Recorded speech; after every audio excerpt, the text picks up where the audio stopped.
They called her Nurse Know-It-All and mocked her quiet presence. They dared her to fire a sniper rifle for fun. They never imagined the silent nurse had been trained by a legendary sniper. One shot changed everything. Cassandra, Cass Whittaker moved through the civilian tactical training camp like a ghost. At 32, she was the facility's medical assistant, a quiet, slender woman with observant, cold gray eyes and brown hair usually tied back in a simple, practical knot.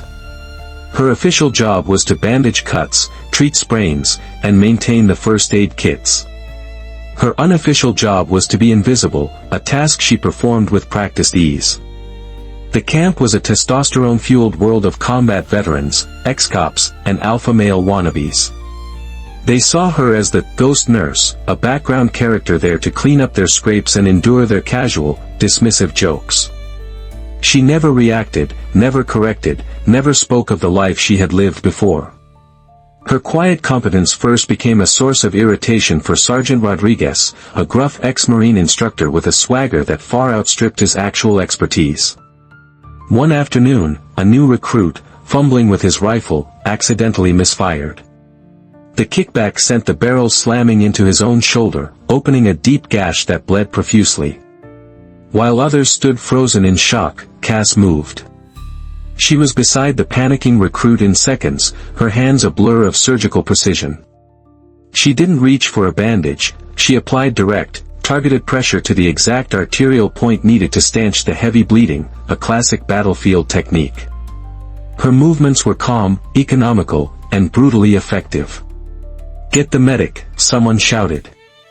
"I am handling it," Cass said, her voice quiet but firm, never looking up from her work. By the time the senior medic arrived, Cass had the bleeding controlled and the wound expertly dressed. The incident earned her a new nickname from Rodriguez, one he used with a condescending smile. "Hey, Nurse Know-It-All," he'd call across the mess hall. "We need you to clean the rifles again." The other trainees would chuckle. Cass never responded. She simply did the work. But her silence was a fortress, built to protect a past that was anything but quiet. Deep within that fortress lived the memory of her father, the legendary sniper Jack Phantom Whittaker. Every morning of her childhood, before the sun rose, had been a lesson. While other kids slept, she was learning to read wind patterns, calculate bullet drop, and control her own heartbeat until it was as steady as a metronome. The flashback was always the same. A cold, pre-dawn mist hanging over the Montana wilderness. Her father's patient voice, a low rumble beside her. "It's not about the shot, Cassie. It's about everything before the shot. The breath. The heartbeat. The moment of perfect stillness." He never trained her to be a killer. He had seen too much of that in the Gulf War. "This skill," he would say, his hand resting on the cold steel of his rifle, "is not for taking a life. It's for protecting one. It's the last resort of a guardian, not the first tool of an aggressor." After his death 3 years ago, Cass had left the military world behind, vowing never to pick up a rifle again.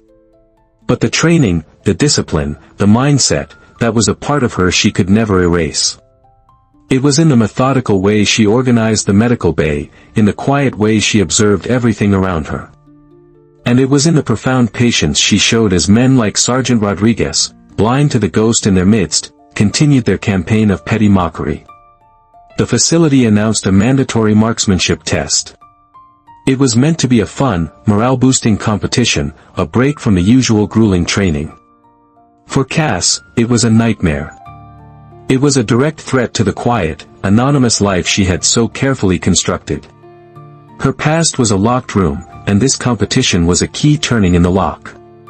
She tried to beg off, citing her duties at the medical bay, but the new camp director insisted everyone participate, even support staff. The day of the competition was bright and windy. The trainees, full of bravado, took their turns at the firing line, their shots peppering the targets set at 300 meters.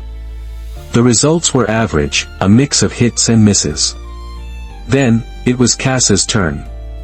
Sergeant Rodriguez saw his opportunity for maximum public humiliation. He didn't hand her a standard-issue rifle.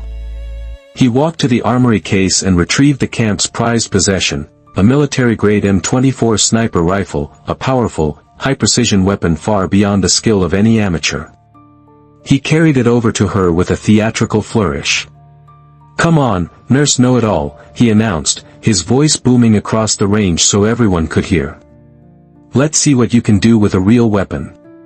The gathered crowd of trainees and instructors chuckled. A few of them started making bets on whether she would even be able to lift the heavy rifle, let alone hit the target board. The humiliation was thick and suffocating. Cass looked at the rifle, at the smirking face of Rodriguez, at the expectant, mocking eyes of the crowd. Every instinct screamed at her to refuse, to walk away. The promise she had made to herself, to leave her father's world behind, echoed in her mind. But then, another memory surfaced. Her father's voice, patient but firm. "There will be times, Cassie, when small men will try to make you feel small. They will do it because your quiet competence is a mirror to their own inadequacy. Do not let their noise dictate your silence. Sometimes, the only way to silence a fool is to show them, just once, what true excellence looks like." In that moment, standing on the firing line, the object of Jejic derision, Cass felt the familiar weight of her father's lessons settle over her. She looked at Rodriguez's smug face and realized that refusing to shoot would be seen as weakness, confirming his prejudice.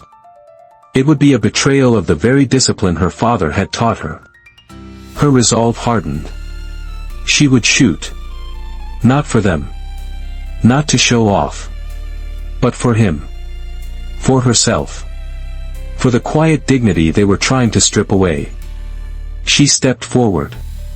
"Okay," she said, her voice a quiet whisper that cut through the noise. "I'll shoot." And as she reached for the rifle, the entire atmosphere on the range began to change. The uncertain medical assistant vanished. In her place stood someone else entirely, someone who had been hiding in plain sight. The moment Cass's hands touched the cold steel of the M24, a transformation occurred. It was a change so profound, so absolute, that the low chatter and snickering from the crowd died in an instant. The hesitant, quiet, ghost nurse was gone. In her place stood a professional, her movements fluid, economical, and filled with a purpose that was both unnerving and mesmerizing. Her plan was not just to hit the target. Her plan was to end the conversation, permanently. To deliver a statement so clear and undeniable that no one would ever question her again. First, she assessed the weapon. Her hands moved over the rifle with an intimate familiarity, checking the balance, the action, the trigger pull. It wasn't the custom rifle her father had trained her on, but it was a familiar tool. She adjusted the stock against her shoulder, not with the awkward fumbling of a novice, but with a single, precise motion that made it seem like an extension of her own body. Next, she assessed the environment. The crowd saw an open range. Cass saw a complex equation of variables. Her eyes, cold and gray and analytical, scanned the field. She noted the direction of the wind from the subtle sway of the grass, calculated its speed at a gusty 15 miles per hour. She glanced at the sun, noting the angle of the light and the potential for glare. Her mind, a highly trained ballistic computer, was already processing the data. Target, 300 meters. Wind, 15 miles per hour, from the northwest. Humidity, low. Angle, negligible. These calculations, which would take another shooter minutes with a chart, happened in her mind in a matter of seconds. The crowd was dead silent now. They watched, captivated, as she moved with an unhurried, almost serene confidence. She settled into her shooting stance, a textbook example of form and stability that even the most experienced instructors on the range recognized as flawless. Her breathing, which had been shallow with anxiety just moments before, now deepened, slowing into the calm, rhythmic cadence her father had taught her. Inhale. Exhale halfway. Hold. Colonel Ellis, an old instructor who had served alongside Jack Whittaker 20 years ago, was watching from the observation tower. He lowered his binoculars, a look of dawning, stunned recognition on his face. That stance. That perfect, unwavering stillness. The way she seemed to become one with the rifle. He had only ever seen one other person shoot like that. On the firing line, Cass aligned the scope. The world outside the small circle of the lens disappeared. There was only the target, a distant, black circle against a white background. She didn't aim for the bullseye.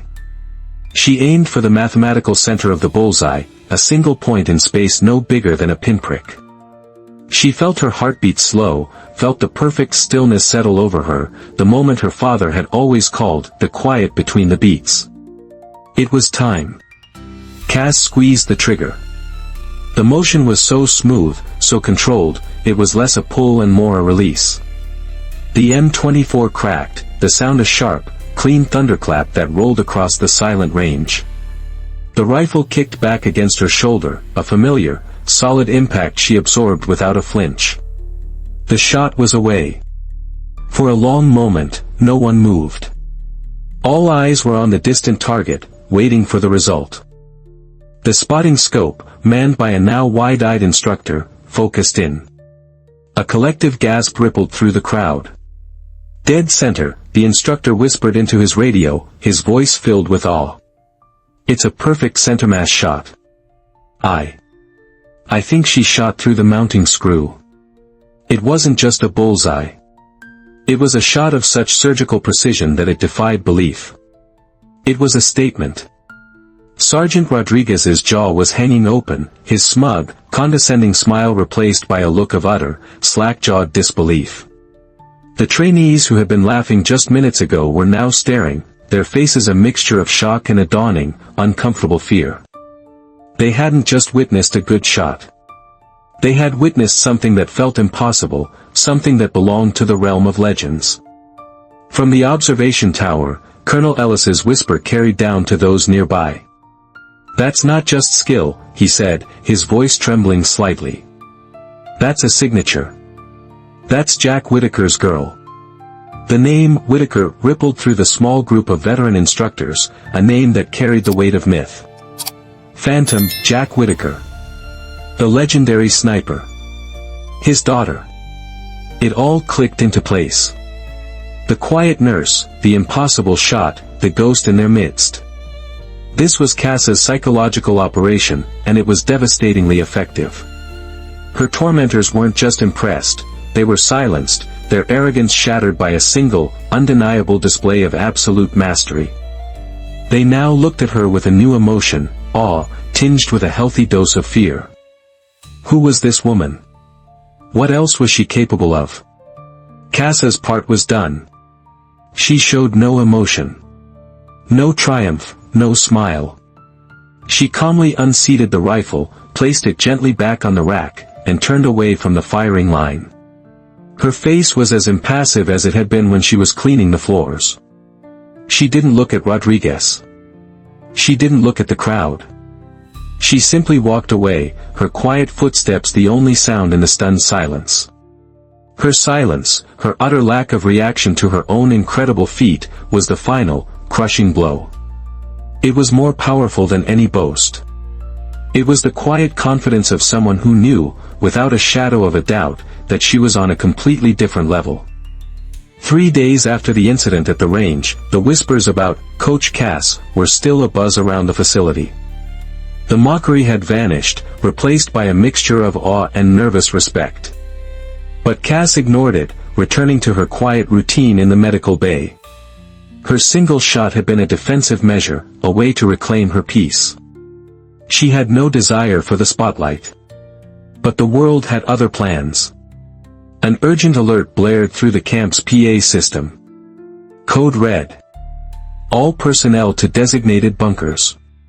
This is not a drill.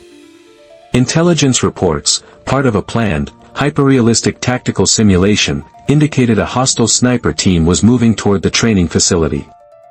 The exercise was designed to test the base's defensive capabilities, using high-velocity paint rounds that could cause serious injury at close range. While the main force was being directed toward a mock engagement on the west perimeter, a small group of 6 new recruits, disoriented by the chaos, had gotten separated from their unit. They had taken cover in an old, isolated storage building on the eastern side of the complex, directly in the path of the approaching simulation sniper team. In the command bunker, panic began to set in.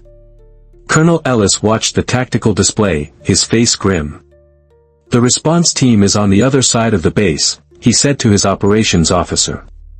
"They're 20 minutes out, best case scenario. The sim snipers will reach that building in 10.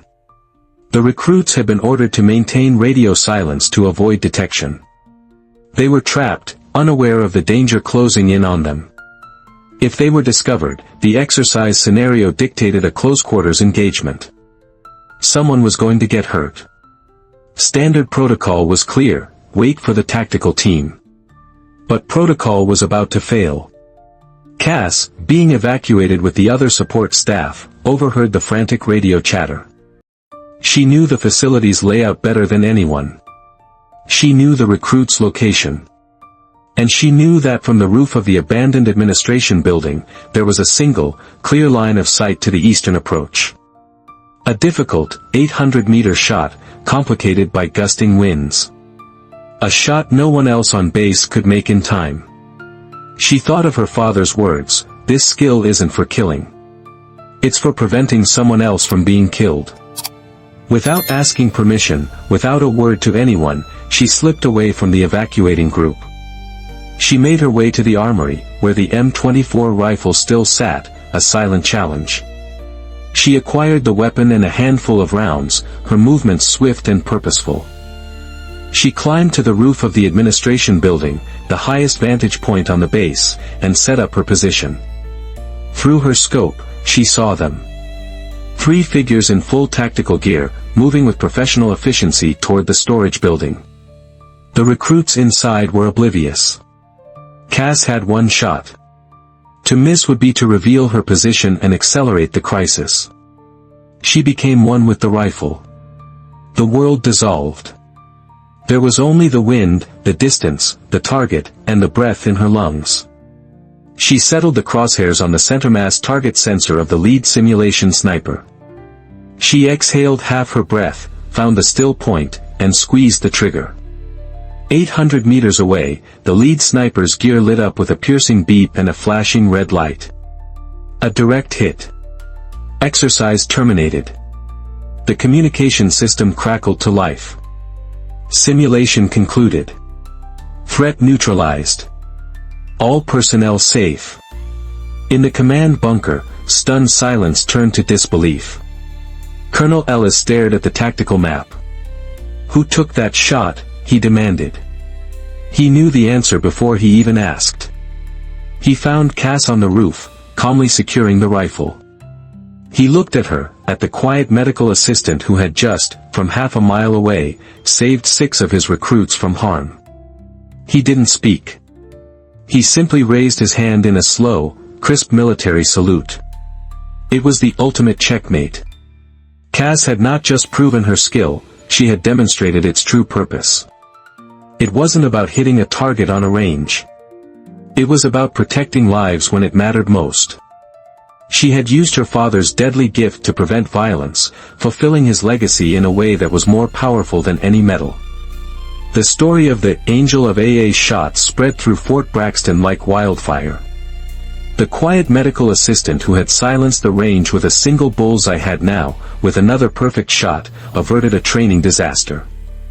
The investigation into her unauthorized actions was opened and closed in a single afternoon, with Colonel Ellis's official report calling it an act of extraordinary judgment and unparalleled skill, undertaken at personal risk to ensure the safety of fellow personnel. The mockery was now replaced with a deep, abiding reverence. Sergeant Rodriguez, humbled and deeply ashamed, approached her in the mess hall a few days later. "Ma'am," he said, his usual bravado gone, "I was wrong. About everything. What you did, that was the real deal. If you'd be willing, I'd be honored if you'd help me teach my trainees what real marksmanship looks like." It was the first of many such requests. Recruits and veteran instructors alike now sought her out, not with taunts, but with genuine questions about breathing techniques, wind calculation, and the mental discipline required for her level of skill. She was offered an immediate return to active duty, with multiple special operations units extending invitations. She declined them all. "I'm not a weapon anymore, Colonel," she told Ellis.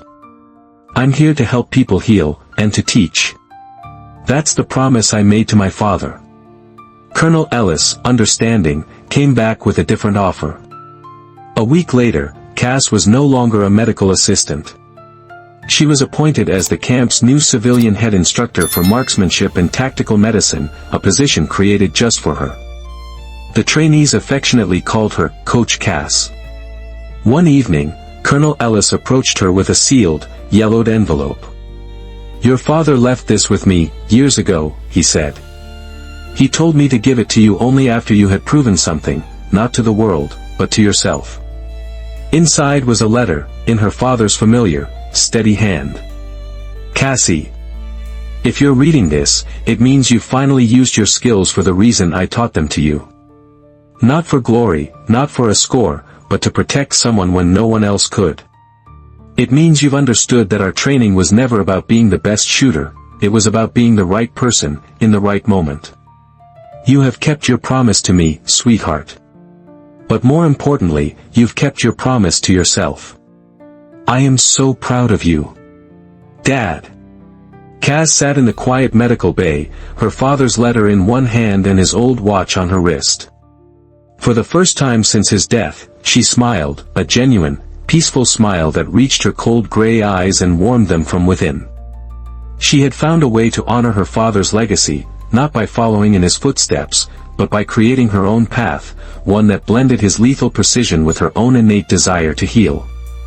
The ghost nurse was gone.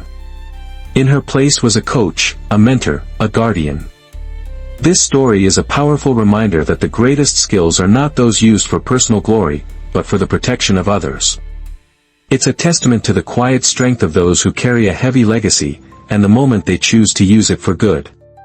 Have you ever been underestimated? Share your story in the comments below. If this story of quiet strength and incredible skill inspired you, please like this video, subscribe for more powerful stories, and share it with someone who embodies hidden talent. And comment "Legacy" to show your support.